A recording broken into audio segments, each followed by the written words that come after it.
Voilà donc la survie, une Eurovinyle, c'est les anciennes classes 5.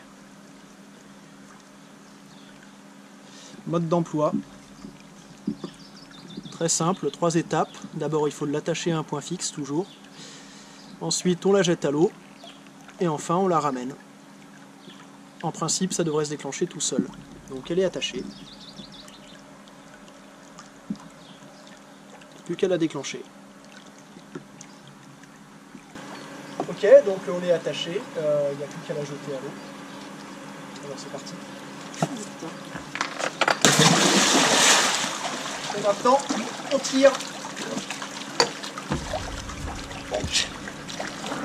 Donc il y a une certaine longueur de fil. Encore. Bon, bah elle est périmée, Voilà. non? Non, elle n'est pas périmée. Enfin oui, elle est périmée, mais je vais la renvoyer. Parce que là, j'ai l'impression qu'il n'y a plus de fil. Donc il va falloir tirer d'un coup sec. Et voilà. C'est bizarre, on dirait un alien qui accouche. Bon, déjà, elle se gonfle. Par contre, ah non, elle est à l'endroit, c'est parfait. Elle est à l'endroit. Non, ouais. Donc on peut dire quand même que les survies Eurovinyle...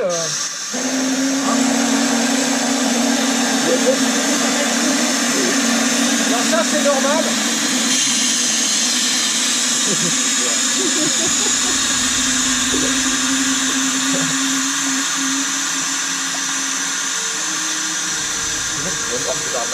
Ce qu'on entend là, c'est les valves pour la surpression.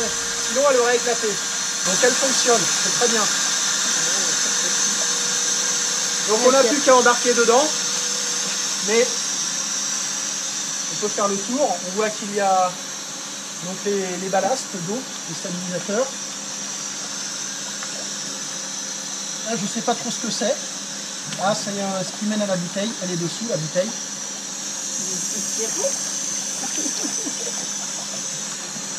Ici.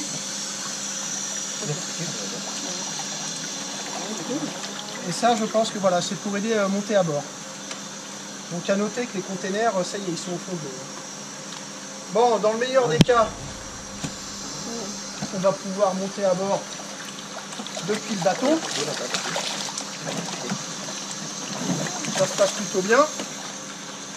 Hop, hop, hop, hop, hop.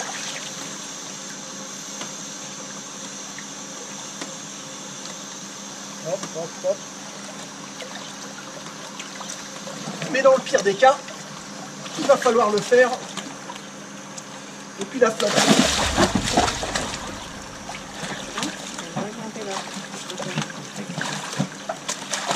Donc on essaie de s'aider de ce truc-là.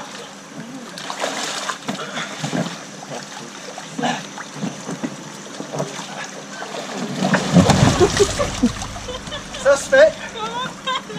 Ça se fait, mais il faut imaginer ça dans une mer formée, donc voilà. Donc une fois qu'on est à bord, je pense que c'est pas mal, c'est une bonne idée que de refermer ça. Mais là, on ne s'entendra pas, là. Avec le bruit de... Juste qui fait du bruit.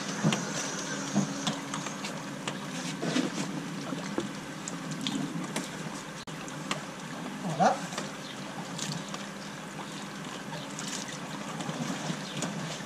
Ça c'est bien fermé, donc il est bien gonflé, hein, il est impeccable.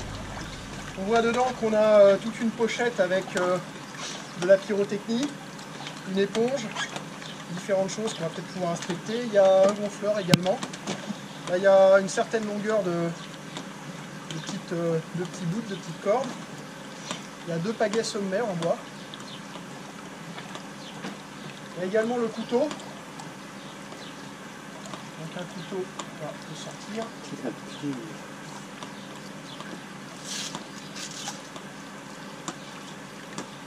Donc ce couteau il est un peu particulier. Il est complètement arrondi. C'est pour pouvoir couper le lien sans avoir à abîmer le bateau, l'embarcation. Bien. On va faire un peu l'inventaire de ce qu'on a à bord. On a ici la pochette avec les différents éléments qu'il y avait à l'intérieur.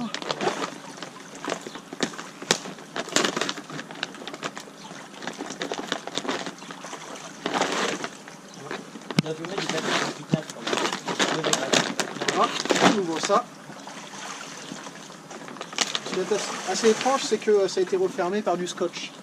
Là, c'est la bouée pour tout. Donc là, on voit une fusée à parachute, périmée, depuis 2014. Une deuxième, des feux automatiques à main. Un deuxième set de feux automatiques à main, donc c'est pas mal.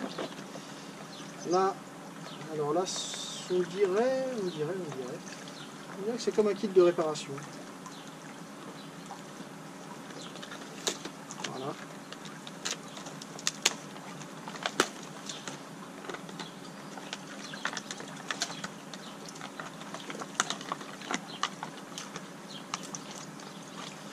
Effectivement, il y a des cônes, il y a un petit peu de tissu comme ça pour pouvoir faire un patch et de la colle. Voilà. Ah, c'est bien suintant ça. Bon vieux scotch. Alors là on a... C'est compact, on voit pourquoi. Une petite écope, bon voilà, c'est un petit peu déformé avec le temps. Une éponge, très utile puisqu'en fait on met de l'eau au fond et si on ne veut pas avoir le cul mouillé pendant 3 jours, 24 heures disons. Des piles, alors ça c'est pas très sérieux. Les piles elles n'ont même pas été scellées.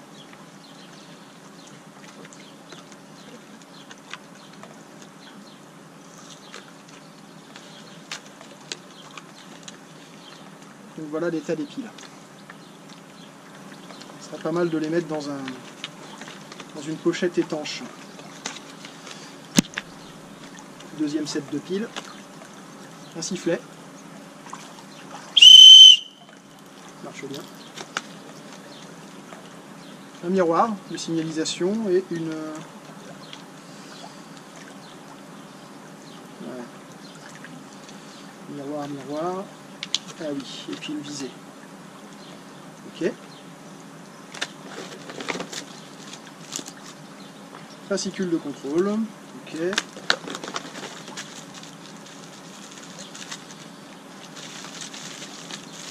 La torche. Bon, bah, c'est toujours bon à prendre. Bon là c'est de la bonne vieille torche, il ne s'agit pas de LED. Quoique... On off, ouais. Bon, c'est basique hein, quand même. Hop.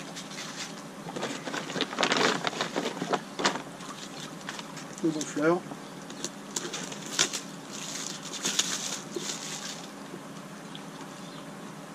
Alors, il y a eu des cas rapportés de gonfleurs qui n'étaient pas fonctionnels.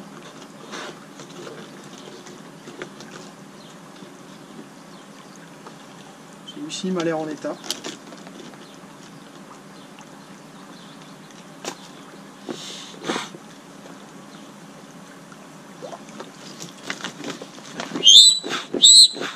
Tout à fait fonctionnel.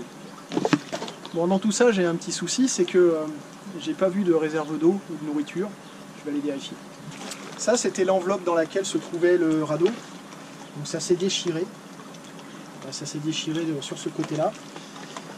Ça avait été mis sous vide, donc le radeau était lui bien protégé. Et ça reste attaché à la ligne. Voilà. Bon, alors j'ai un petit souci. J'ai pas trouvé du tout de réserve d'eau.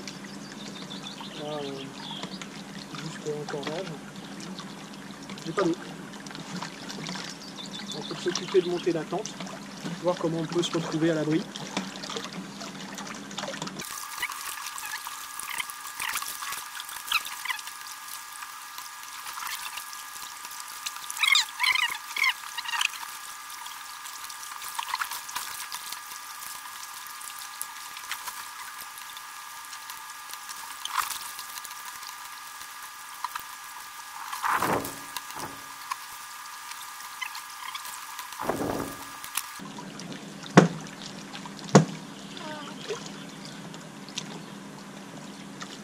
D'accord, donc là il y a une étiquette pour montrer que c'est ici la valve pour regonfler. Donc ici et puis là.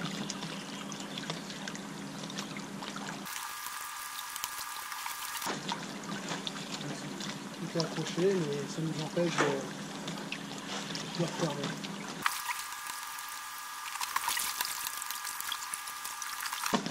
Bien, on arrive quasiment au bout. Bon là il y a...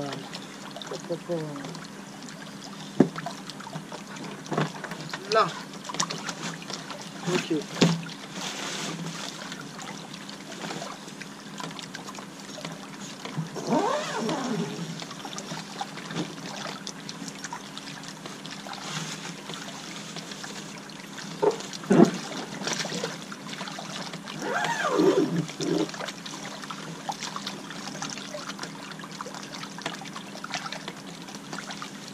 Il y a comme un souci, hein, c'est que j'ai pas d'arceau. Je sais pas où ils sont. Donc on peut se mettre à l'abri dans une cuvette. Alors j'ai peut-être pas tout vu. Mais a priori là, oh, quelque chose. Non, pas là.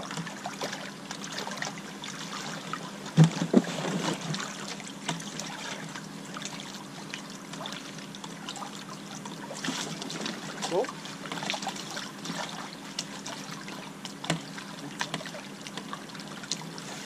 Je crois qu'il y a un souci avec cette survie.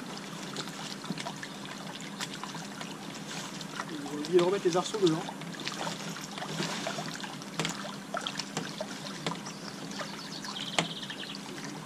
Bon, et ben voilà, fin de l'expérience.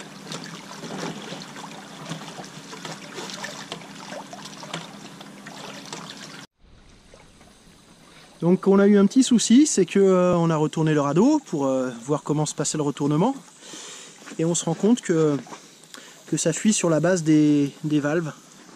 Ici aussi, je sais pas si on le voit. Mais en tout cas là c'est clair, c'est flagrant. Donc peut-être que c'est dû à la pression, mais peut-être aussi que... Bon, la survie est périmée hein, depuis 2014 je crois, mais en principe elle était encore révisable.